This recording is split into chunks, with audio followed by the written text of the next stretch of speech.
이란에서 화폐 가치 폭락과 고물가 등 경제난으로 촉발된 반정부 시위가 새해에 유혈 사태로 치닫고 있습니다. 이란은 현재 심각한 경제 위기에 봉착했습니다.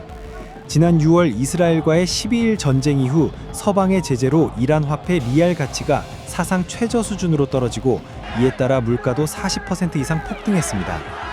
결국 경제 파탄에 참다 못한 상인들이 28일 상점문을 닫고 거리로 쏟아졌고 테헤란 등 전국 대학교 10곳의 대학생들도 동참해 대규모 시위로 확대된 것입니다.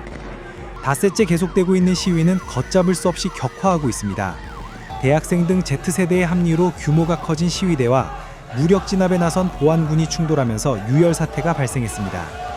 이란 남서부 로르대간, 서부 아즈나 등에서 군경이 시위대를 향해 발포하는 과정에서 최소 7명이 숨졌고 수십 명이 다쳤습니다.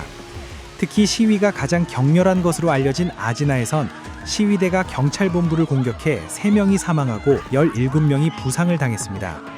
지금까지 나온 사망자 7명 중 6명이 시위대, 1명이 보안군 소속인 것으로 파악됐습니다. 경제난에 대한 항의로 시작한 시위는 정권 교체를 요구하는 목소리로까지 이어지고 있습니다. 일부 여학생들은 이란 정부가 여성에게 착용을 강요하는 히잡을 머리에서 벗어 흔들며 하메네이의 죽음을 이라고 소리쳤고, 시위대가 1979년 이란 이슬람 혁명으로 죽줄된 팔레비 왕조의 귀환을 바라는 표현인 팔레비가 돌아올 것이다 라는 구호를 외치는 모습이 포착됐습니다.